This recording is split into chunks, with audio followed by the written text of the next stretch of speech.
guys, it's San and welcome back to the BulbaSquad. So today, as promised, we are doing the Hot Ones Challenge. I actually bought this because it was going to be a fun thing to just kind of do on my own, maybe. Well, then I decided, you know what, I owe you guys a Q&A, so we're going to go ahead and use this for that Q&A. I'm going to take a hot sauce and then I'm going to answer a few questions. I believe there were 29 total, so with that, I'm going to be answering about 3. You guys are monsters. You're probably going to really enjoy this. We'll see how it goes, honestly. And so right away, I'm going to provide a description of how each one of these is. First up, the classic Garlic Fresno Edition. 1,700 Scoville units. Blue Label is back. This is Hot One's signature. #1 spot sauce reimagined with extra garlic oomph and Smokin' Ed's Fresno chilies. From Chef's Kiss. So let's go ahead and open this bad boy up. Just warming it up. So for some context, guys, I am not a hot sauce man. I just have it every now and again because, after all, family cooks with it. But I'm not really a fan of it. I am not having wings, by the way. I'm not too big a fan of wings. I'm going to be doing half chicken tenders, okay? It actually smells kind of nice. Oh, whoops. I didn't realize that was a liquidy sauce. Well, it is what it is. What's your own opinion of investing in PSA 10s compared to PSA 9s? So when it comes to PSA 10s versus 9s, right away, the reason 9s or 10s are almost always definitively better is because there's no topping yet. 9s really are just a budget investment if we're speaking in modern, okay? Modern 9s are very easy to pull, okay? 10s are somewhat difficult, but 9s, it's like every other pack, unless if we're talking about the quality control issues. Now, with respect to vintage and pseudo-vintage, regardless of how you categorize that, let's just say XY back. 9s are absolutely viable, okay? Within that respect, they are viable simply because sit down, look at the PSA pop report, see how difficult it is to get a 9. 10s are extremely difficult if they're not packed fresh, but when we talk about 9 specifically, that's still relatively packed fresh. So after all these years of wear and tear, the attrition, 9s are going to be relatively difficult to acquire. So even 9s would be viable, especially if there's not very many of them. Because, yeah, let's say there's 100 10s. They're incredibly expensive. But there's only like 39s, because there are some cards that have that. That 9, even though there's a fair number of 10s, 100 not being much to begin with, and we're just going to say fair, it's probably going to demand a premium. So in that situation, I could absolutely see the justification for a 9. Next question. Do you think raw vintage cards will come down another 20 to 40% these next upcoming years? Raw vintage cards? Yes. Okay, so come down another 34% in the few coming years. So that's a really difficult one for me to cover, right? Remember, my forte is modern. I usually divert these questions to the what I would call the experts or my superiors, essentially. Pokenomics J call them. Here's what I would say. I do believe there were a number of cards, vintage cards, that were overvalued. I think for a period of time, we had heavy played cards and even medium played cards to some extent that were massively inflated in price. If you're talking with respect to investing, I think the cards we're going to see come down in price are not really investment grade. But if you're looking for your own in collection, like, let's be honest, okay? We convince ourselves we need the PSA 9 or 10. But I have a PSA 7 Shining Magikarp. That looks perfectly fine in my eyes. Even a PSA 5 might be perfectly fine if the damage is on the back and the front is like pristine. That would still be okay. So in that regard, I would say I could see the lower grades coming down in value or the lower conditions. But overall, for the high investment grade ones, I really don't see that happening. If it's near mint to mint, so let's say PSA 8, or even a PSA 7 somewhat condition, I don't really see them coming down, especially raw, because there's always that gambling element that perhaps, just maybe, you're going to get a pretty good grade. Do you think tins are fair investments? So yes, I personally don't like them just because to me they feel like a second-rate investment. That's just a personal opinion. But they are very viable investments if you know how to pick them. So right away, big problem with tins is we don't know what's in them. You really don't know the pack selection. Because let's say you're dealing with a tin, it's all from the Sword and Shield block. You could end up picking a tin that might have Rebel Clash thrown into the mix, or Battle Styles thrown into the mix, and people remember that, and that'll be negative. But if you look at other, let's say like a lunchbox or a tin, it's just something, you know, okay, on average, we see Evolving Skies, Fusion Strike, Chilling Rain, and Vid Voltage in these. Well, the average buyer at that point in time hopefully does enough research that they understand, okay, these are the pack selection in it, and because of that, that's going to be put into the price and really thought about. And in that situation, that would be a much better alternative. Now, there is another secondary kind of factor at play. The promos. Some of these tins have fantastic promos. Others, not so much. And some tins don't even really need promos at all to stand on their own. So keep that in mind. All these variables together will help determine what tins are best and which ones really should just be left alone, alright? I think you definitely need to be careful picking them, because otherwise you might end up with a really nasty just bag of cash that you can't move. The next one ties into it. What's your favorite tin you own? So, my favorite tin. I actually don't think I own any tins. Like, at all. I just don't. Like I said, they're not my personal favorite thing in the world. I don't even have Hidden Fates tins. So that tells you a lot about me. I would say probably my favorite tin out there, if I were to pick anything, just nice and easy, just Hidden Fates, man. It's a nice tin, especially the newer iteration, because the promos on top, you can kind of like bend the cardboard and get the card out. I really like those.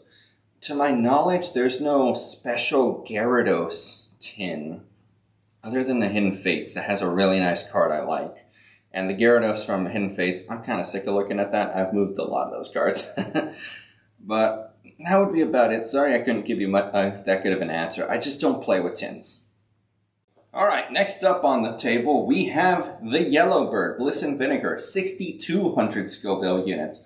Before blowing out your taste buds in the back half, it's nice to treat you to a little something sweet. Strawberry? Check. Coconut? Check. A hint of tart vinegar that somehow works magic on wings? Check. Well, we're not having wings, but chicken tenders, it's not too different, honestly. I've never been a fan of wings. It's too much work for not enough sweetness. I know. Alright, so after that little cut, had to open this thing up. Let's go. Bliss and Vinegar. Let's see how it goes. Can I get some out? Come on, can I get some out? Give me something.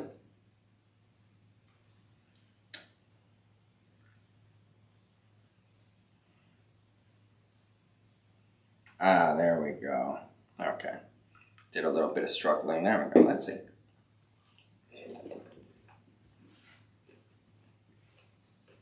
That's pretty good.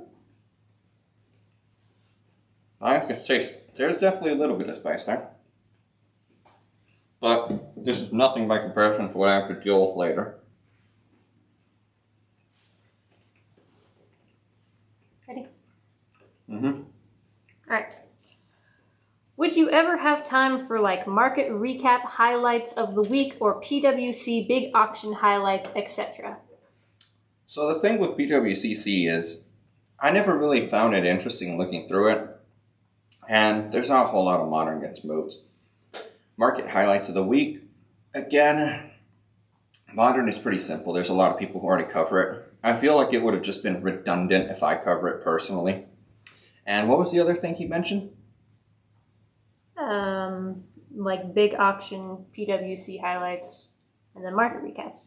Okay, so overall, it's just I don't really see a need for myself to do it. There's not much. If there's a big sale that happens in Modern, yeah, of course I'll cover it.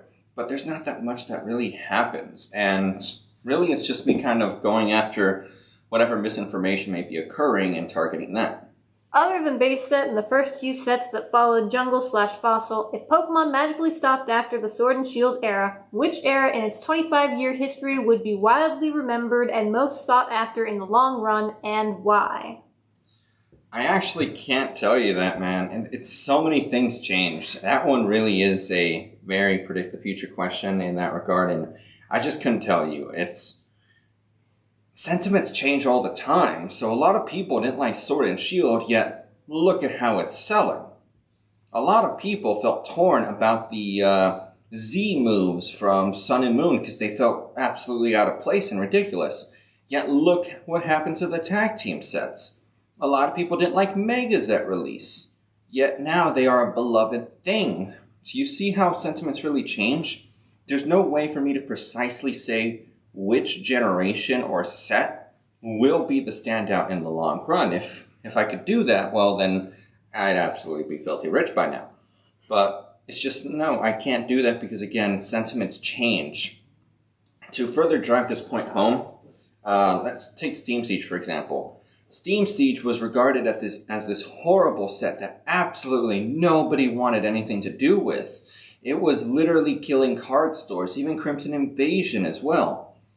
And yet now, look at the prices. So sentiments change, and because the demand is ever shifting, we really can't tell what the best set would be if Pokemon were to suddenly end, or even what the best set will be in a few days, because again, sentiments shift really fast. Do not forget Champion's Path. Absolutely fantastic set out the get-go is what everyone thought. Then no one wanted anything to do with it. Same thing with Shining Fates, same thing with Battle Cells. They didn't even take weeks. Some of them were literally days. Alright. Will you start to grade your cards with PSA again when they continue to lower their prices throughout 2022? What are your thoughts on this? Absolutely. I am planning to grade with PSA again. I knew they were going to lower prices just because as far as I could tell, this Wall Street firm that now controls them really understands that they need to move prices up and down, move with the demand. So that way they can stay competitive and relevant. If there's a ton of demand and they don't have the supply to accommodate it, even if they do have the supply to accommodate it, of course they're going to raise prices. It's just basic. It's how they work in that regard. You need to make more money. But now that demand is falling, because people don't want to grade as much, whether it be turnaround times, prices collapsing, whatever you want to point to, they have to lower prices, as well as they have more graders. They're not as backed up, so they can afford to lower set prices. So when that happens, I don't know what the price will be, whether it'll go back down to like $8 a card, because believe it or not, that was the price. It was $8 a card on bulk. It was so cheap. Even if it's $20 a card bulk, I'll do it. That sounds perfectly fine by me. PSA is the gold standard. You should always go with it, especially with more high dollar cards, because PSA is essentially the accepted currency. That is what people want. It's kind of like, let's say, dollars. Dollars is the primary thing we use for exchanging, or not even that, your card at this point in time. Card is what we use for exchanges. Beckett, let's say it's more like dollars. It's still just as liquid essentially, but it's not quite as widely used anymore. Just because you know what I'm talking about, cards. There's no like dollar thing at the pump or anything like that. No, it's a little more complicated. You understand you take my point? I hope I got that across. Number 3, Hoff and Pepper, Hoff's House Sauce, 14,500 Scoville. Straight out of Chattanooga, the smoky sweet blend of mustard, chipotle, red jalapeno, and habanero peppers is like if Oktoberfest met Southern barbecue, it had a sauce baby. Alright, here we go. So, trying the Hoff sauce, or whatever it was called. Yeah, Hoff's House Sauce. Alright, just a nice little healthy helping.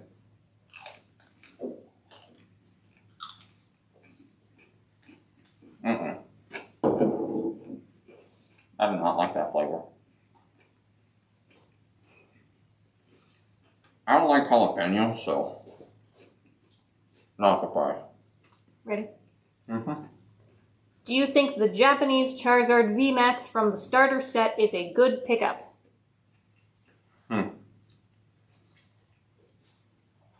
this point in time, I'd have to say no.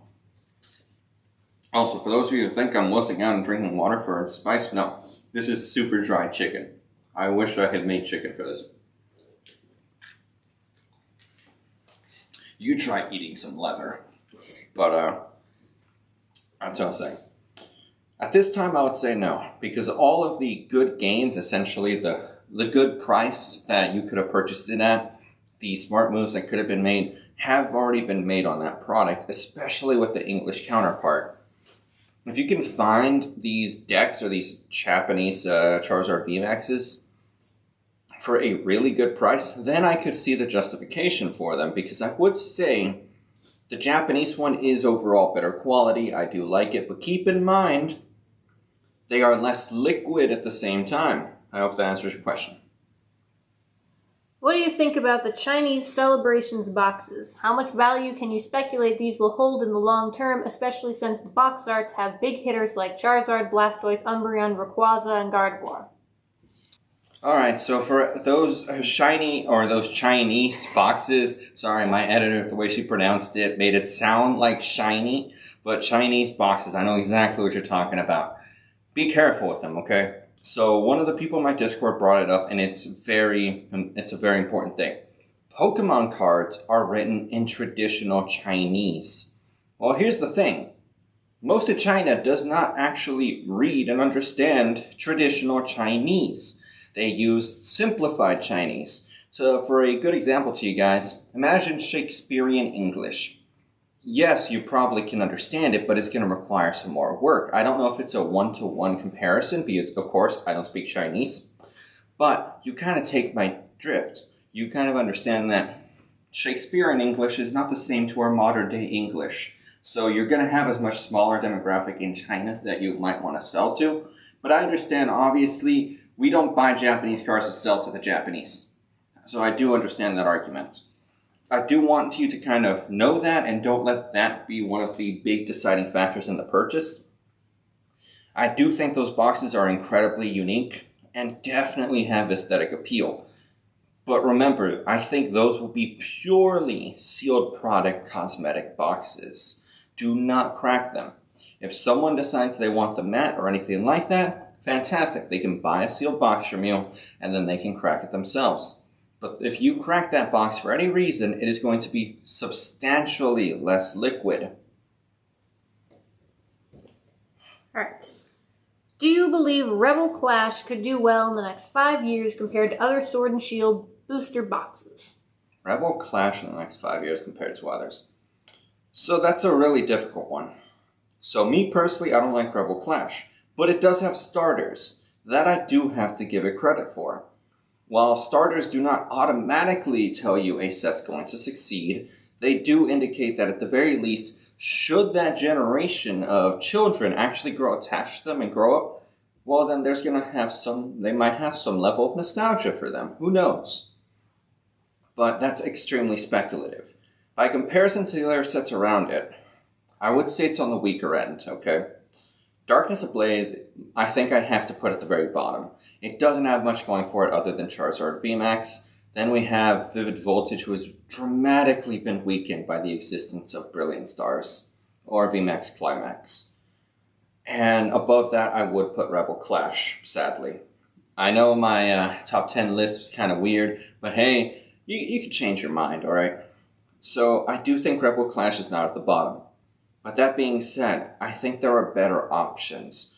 If you can purchase Rebel Clash at a really solid price this year after it goes out, or next year after it goes out of rotation, then I can see the justification for it. Because out of rotation, it could then appreciate has a higher likelihood of appreciating. But overall, I would not weigh it as a better option. I think it would be just an option. You understand? Number 4, Los Calientes Verde. The OG Los Calientes Verde is back for our sweet 16th season. Tomatillo, smoked serrano, apricot, you know it, you love it. Los Calientes Verde, the sauce of summer all year round. Alright, here we go. This is a more liquid sauce. I learned my lesson from the first one, so I'm going to be a little more careful about it. Okay, there we go. Got a nice little generous helping.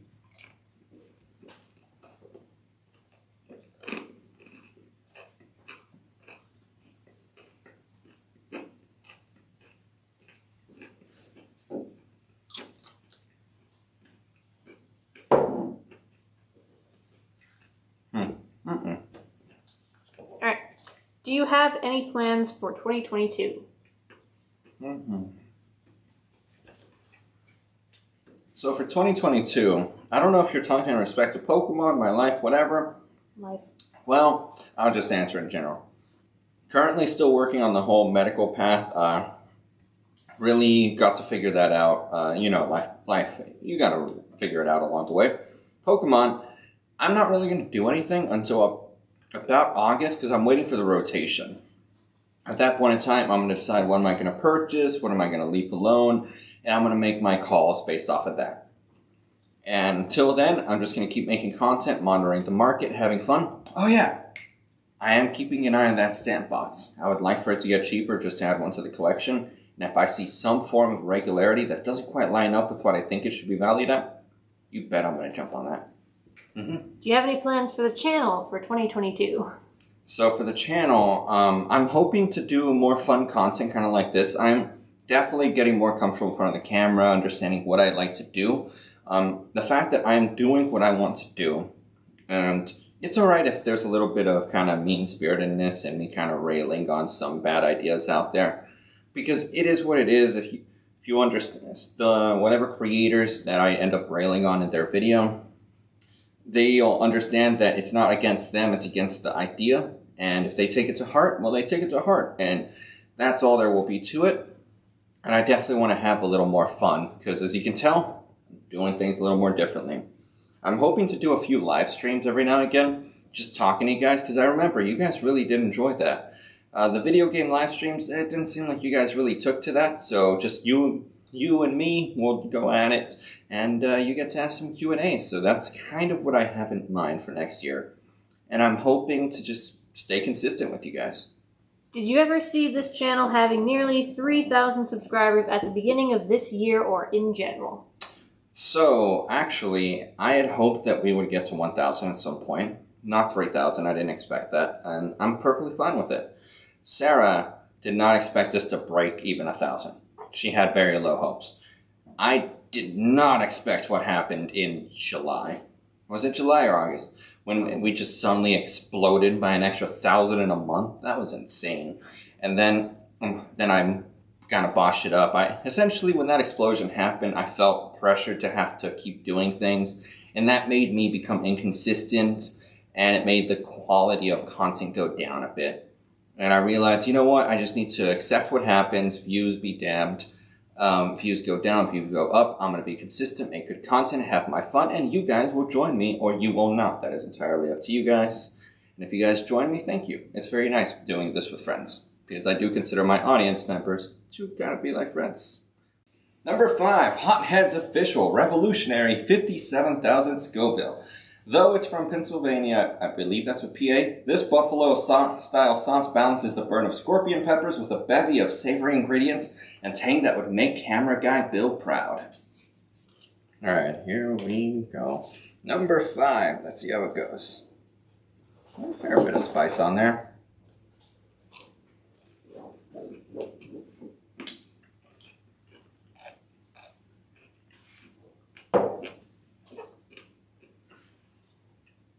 Why do they all taste like shit?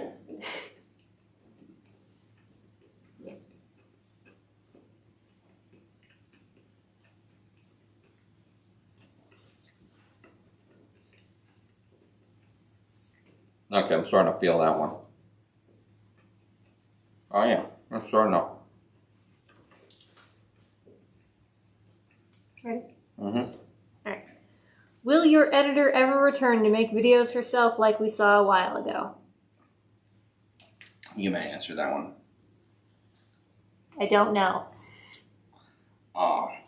So, fun fact, guys. I had a surgery a long time ago, and they severed one of my taste buds, right? So I taste things a little differently.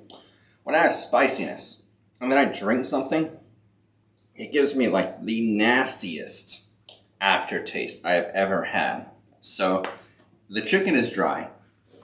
I drink some water, and I get hit with a nasty bitterness. Alright, next question. Okay. Will there be new live streams with you as guest or host, missing the game show you did once? So I am hoping to do live streams again. That game show ended up being a mulligan. Things went sideways. I do hope to do them again. It really is just depending on if guests want to come on again. If not, that's perfectly fine by me. If not, I will go solo. Okay. Mm-hmm. Are you actually buying anything from Pokemon, Fab, MetaZoo right now, or are you waiting for prices to drop more or things to go out of rotation? So I don't mess with MetaZoo, okay? I just don't. Fab, I already purchased my Tales of Aria. I don't really do singles in any market. I just don't like playing with them. They're just not my cup of tea. And I do plan to get the Circus set. I don't know if I'll get it at release though, because Tales of Aria did show us in a standard market. There's no rush to buy it at release. But it's first edition, so it does behave differently. Pokemon, I buy stuff I enjoy at the moment. Nothing for investing, because I just don't see too many opportunities in the markets I like. Again, there are single opportunities out there. Jake with Pokenomics ended up pointing that out. I'm just not all on board for it. I don't like it. And yeah, that's pretty much it. And one last question. How are the hot wings? So, no hot wings. Hot tendies, because, you know, they are dry. They are dry. And they're starting to get hot now. That one actually hit me good. Give it a second. This one doesn't hit you immediately. It's working its way up. Maybe. You made me laugh. It's going up my nose. It's painful.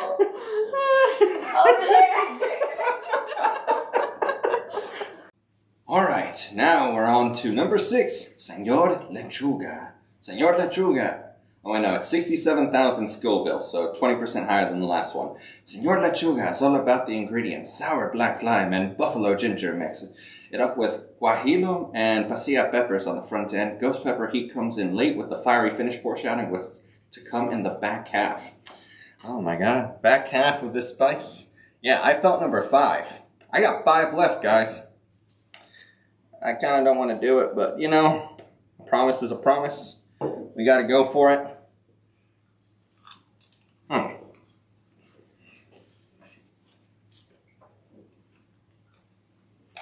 I promise, not that much fell off the plate, okay? Off the wing. I'm still playing. I don't want to char my lips.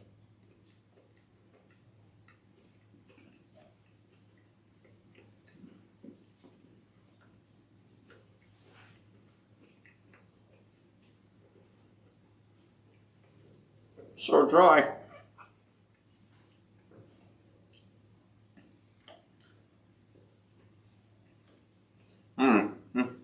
Alright.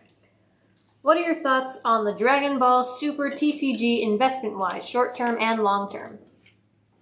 So, it's really hard to tell because the anime hasn't come back. The anime is a massive catalyst for this TCG. And really, it was kind of hanging on for life support until 2020, so I would be cautious with it. Because if it took 2020 for it to really come back to life, you take my meaning, right?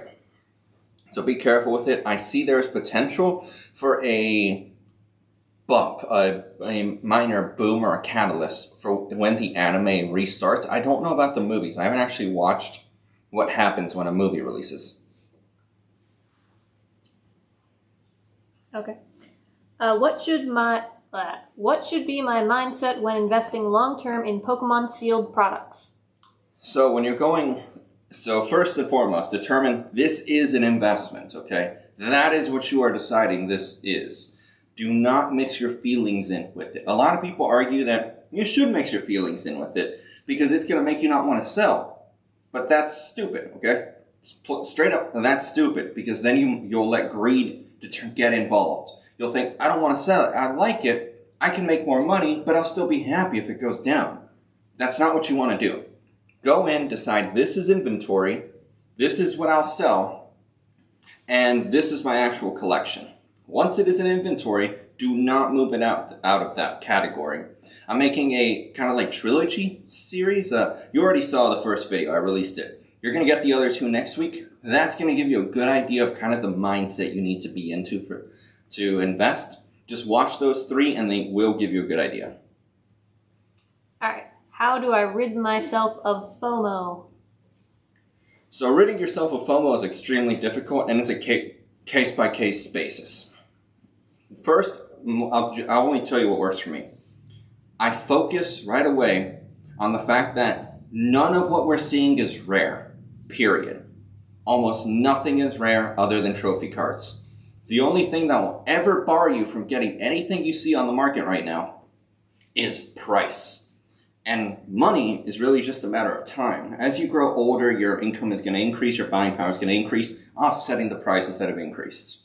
That is the primary thing you can focus on, knowing this will never get out of my reach. Unless we're talking trophy cards, but that's another conversation entirely. 2, really focus on the fact that this isn't going to be the only item they're going to make like this. Usually they make more. The Ultra Premium Collection is the only one that has really felt like it's an independent entity. But I'm fairly certain they'll do it again. So just use those 2 things. That's what I find helps me. But focus on the long term. On, will this really be something I can never get my hands on? If the answer is yes, okay, sure. But if it's something along the lines of, but it might get more expensive, or this might get a little hard to get, those answers are not, I have to get it now. Those answers are, I don't want to wait. You see the difference? Number 7, Chile Lengua de Fuego. It is at 118 Scoville. Our first sauce from the Honduras comes in hot with smoked Scotch bonnet, chocolate ghost peppers, and bitter orange. Its title says it all. Setting tongues on fire is the name of the game. Chocolate ghost pepper. Oh my god. This is equally fighting just nasty flavors as it is fighting the heat. I'm just not ready for it. Because every time I have one of these... Oh wait, I should have shaken it up real quick. Give me a sec. Let's get some on there. There we go. There you guys go. You got to see it. I haven't been showing the rest because they've been very liquidy. I'm not about to pour this stuff down. I have dogs. I don't want to curse them by eating this. All right, here we go.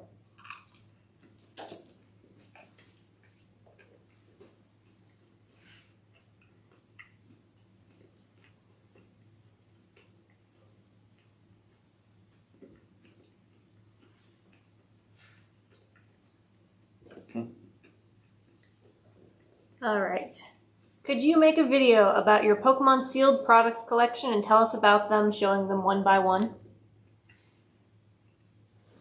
No. I prefer to keep that mostly hidden away. Just because I don't want to advertise the full inventory that's around. It's just not a wise move, honestly. But if you pay attention to the backgrounds, you can actually see some different items. I will cycle through.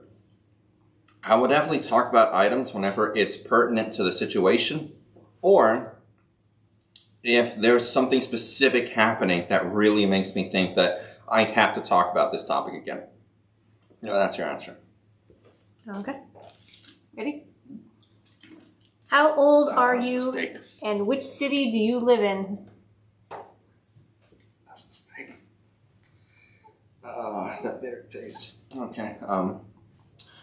Age, I'm in my 20s. City, I'm in the DFW Metroplex. It's no real secret because you guys can see the P.O. box I use whenever I ship stuff. So yeah, DFW Metroplex. And yeah, that's it. On an investment standpoint, should I just focus on buying Pokemon booster boxes and ETBs and disregard other products like the 3-pack blisters, tins, or collection boxes? So that really is personal choice. If you want to expand into the blisters, the collection boxes, anything like that, you are more than welcome to. Just keep in mind that there is going to be a little more homework involved because those will more easily fail. There's more risk involved with those than with the conventional ones. But as people have pointed out, because the barrier to entry is so much lower, they have these really strange chances to just go stupid and explode sometimes. We've seen it happen before, and because they're small, they are relatively cheap to ship. So I can definitely see an argument for the other ones, but like I said, it comes down to personal taste and what you want to do, and recognizing the work and effort that has to go into each individual item. If you had $1,000 to invest in TCG products on January 1st of 2022, but whatever you buy you must sell on January 1st of 2023, not sooner or later, what would you buy? Oh, that's a really specific one. Right away, I can't really say specifically. Was it a TCG product or sealed product? Just TCG products. Right away, I can't give you an exact answer simply because where my mind would go. If I have to sell it in 1 year's time, that's a gamble. That's not investing. That's a gamble. So I would target PSA slabs and PWCC because there's a lot of stuff flying under the radar. So I would purchase at that point in time and then just wait the year and sell it. Because within that time frame, slabs are dirt cheap in a lot of cases. In 1 year, supply should be fully flushed out. Everything should be good. And knowing that, I think my odds in that gamble would be better than pretty much any sealed product I could come across. Number 8, the Bomb Evolution, 135,600 Scoville units. Here at Heatonist, we only carry all natural sauces, so we partnered with the makers of the Bomb to bring you the next evolution. Intense, lingering super hot pepper heat meets delicious spices for a sauce that's powerful and flavorful. Flavorful, huh? I mean, if there's actual flavor and not just, shit, I'll be happy. I will cry to the heavens to finally have gotten a little bit of flavor. These things are not very good. Oh my god, it's like sludge. There we go. A healthy little dab. Alright, here we go. What fun. Bottoms up, number 8.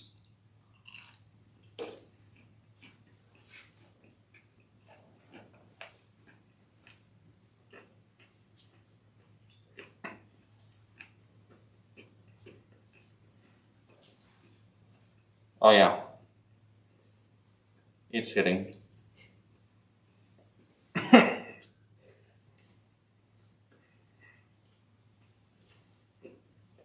Buckle up.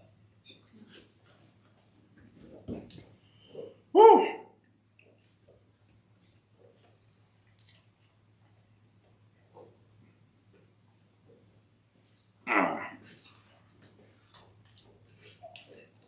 Now it's time for some. Yeah, strawberry milk is pretty good. Ah, here comes the aftertaste. Ah. Whew. Question. Alright. In 7 minutes and 77 seconds, how many tacos from Taco Bell can you eat? And can you defeat the ultimate taco king, Rudy from Alpha Investments, in a taco eating contest? Your tongue burns from that one.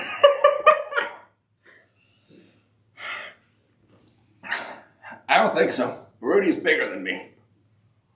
What about the first one? How many tacos can you eat in 7 minutes and 77 seconds? No clue. Alright, next question. Favorite banned Pokemon card, and why is it Naked Misty?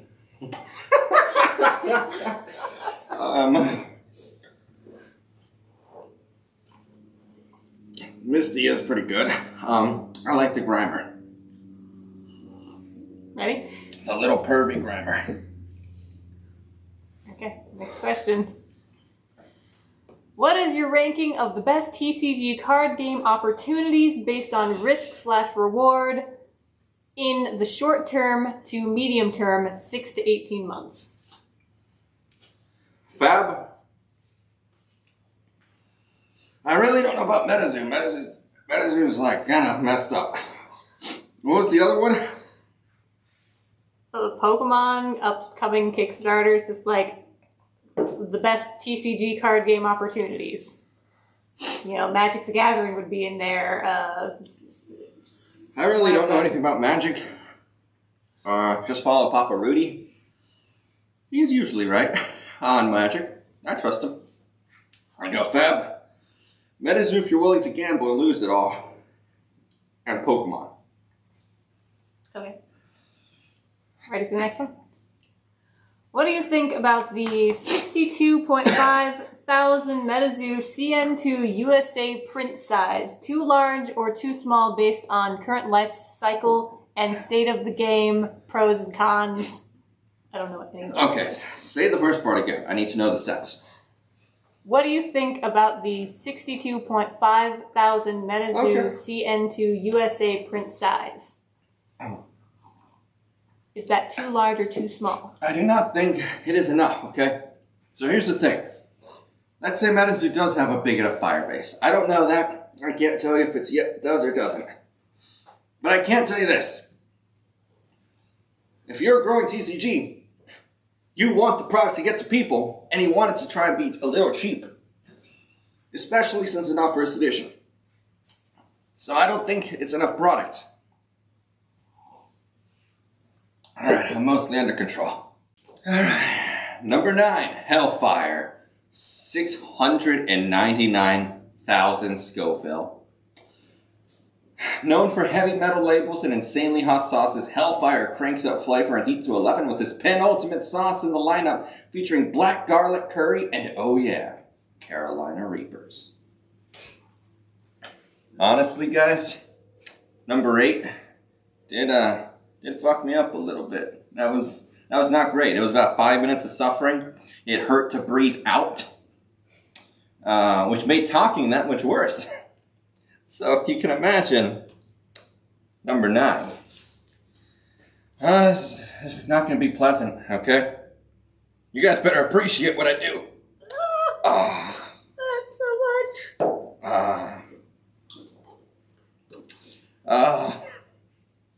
I'm actually going to bitch out just a little bit and get some off. Alright, we're just going to get some off. There's still a fair bit on there, okay? See? There's still a fair bit on there. I'm not ready for this.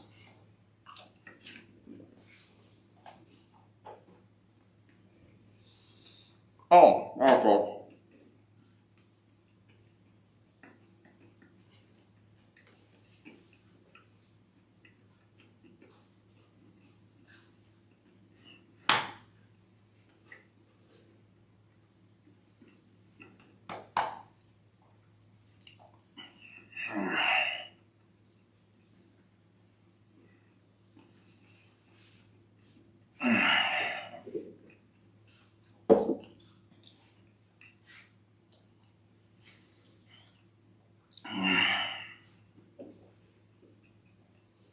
Ready for the questions?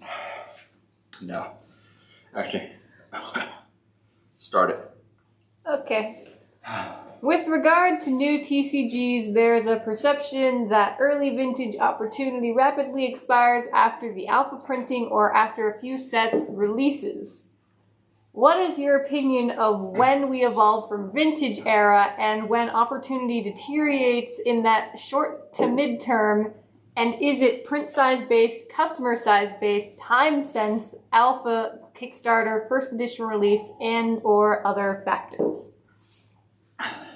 That is a big question. Yeah, I think it's after we get out of the honeymoon period. That honeymoon period. God, how the hell do they do it?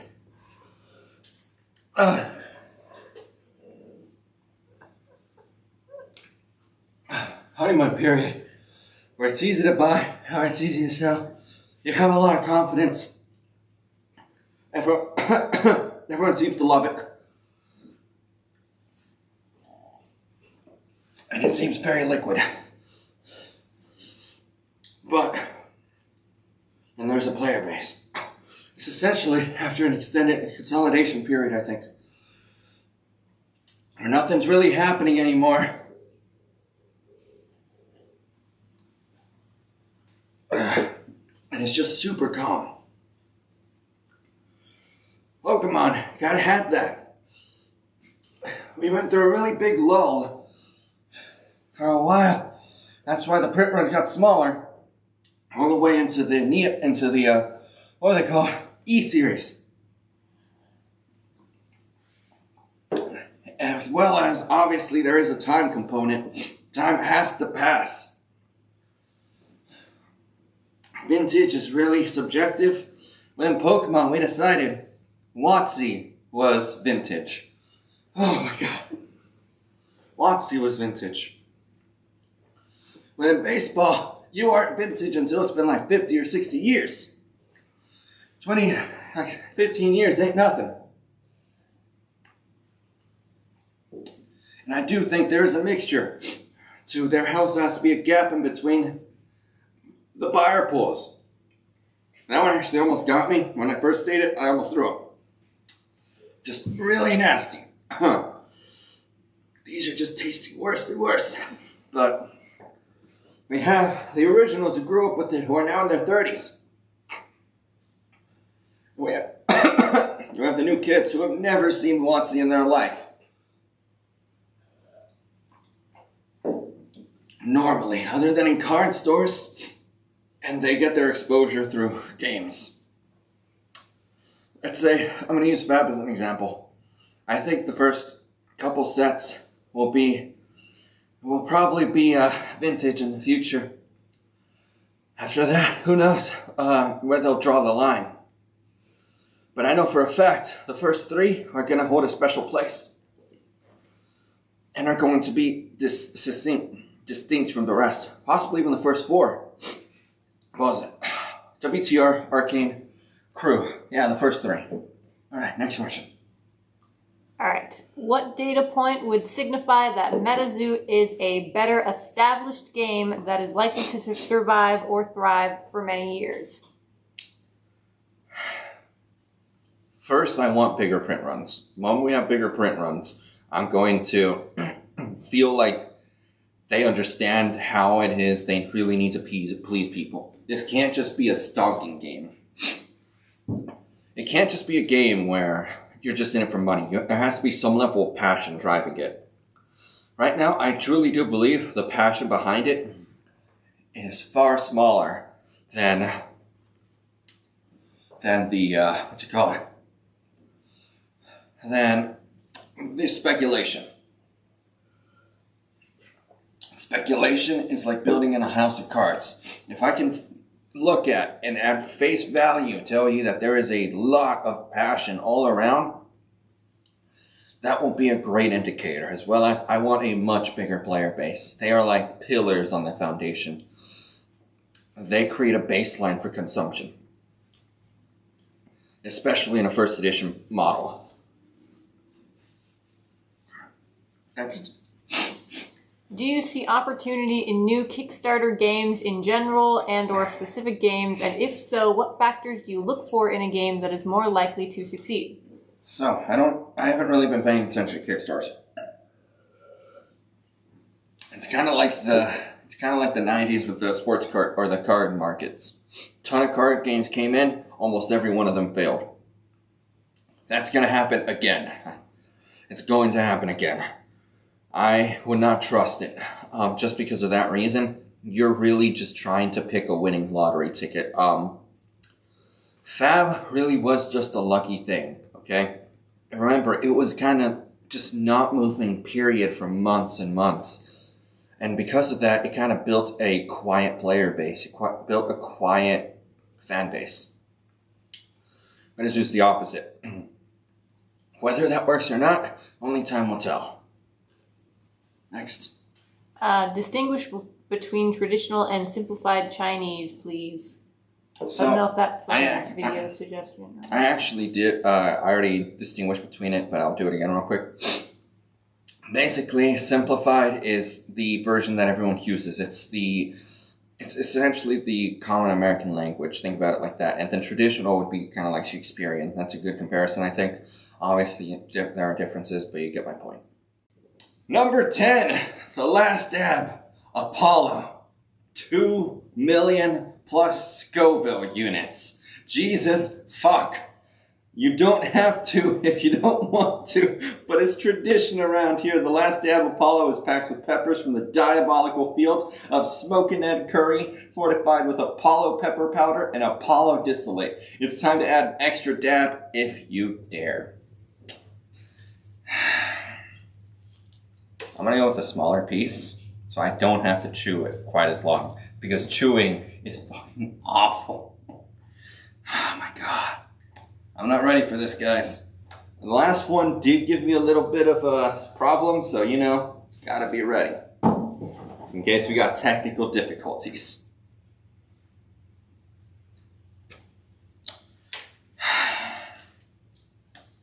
Oh my god.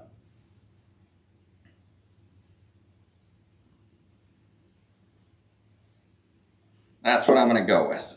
There you guys go. You see, there's a nice little healthy portion. 2 million plus Scoville units. The hottest pepper in the Guinness World Record book. The Apollo pepper.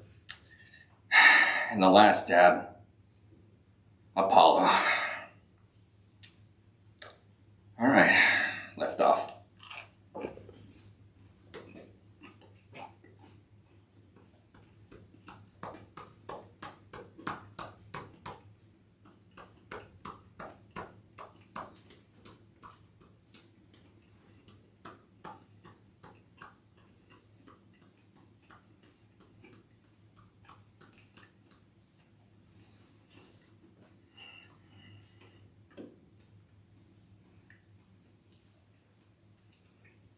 So dry.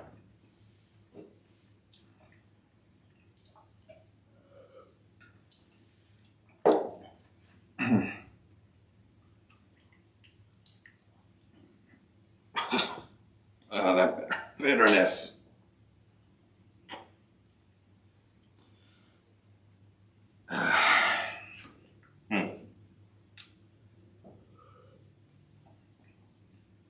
Was that a mulligan? I don't know if that was a mulligan. I know I ate it. What the fuck? That should have been enough to fuck me up.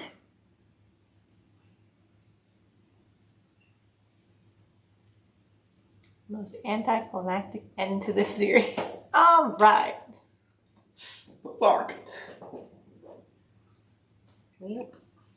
Hmm? City wheel. Should I go in for it again? Oh my god.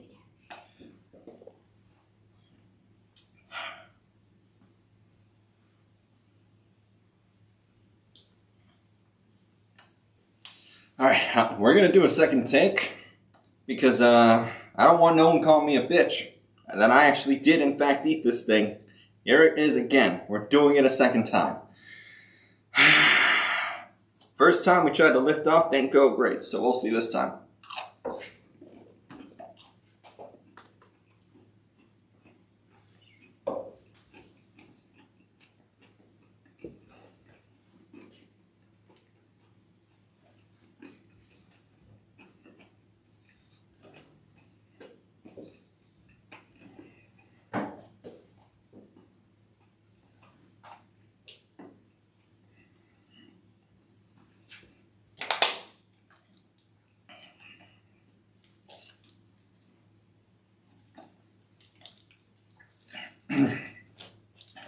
Oh, there.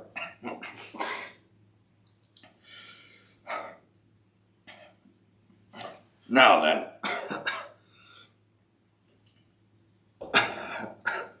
For the final question. What is the best investment? Best investment of your time and effort is for you to go down there and you fucking hit that subscribe button. You hit that fucking like button. I do your Q&A all while getting bucked up. I do it all. I do a double take. I answer you properly. So you go down there and you hit that button. That is all for tonight, folks. I have practically died. That is the second take.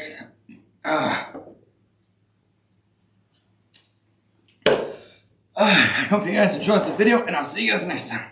Bye, guys.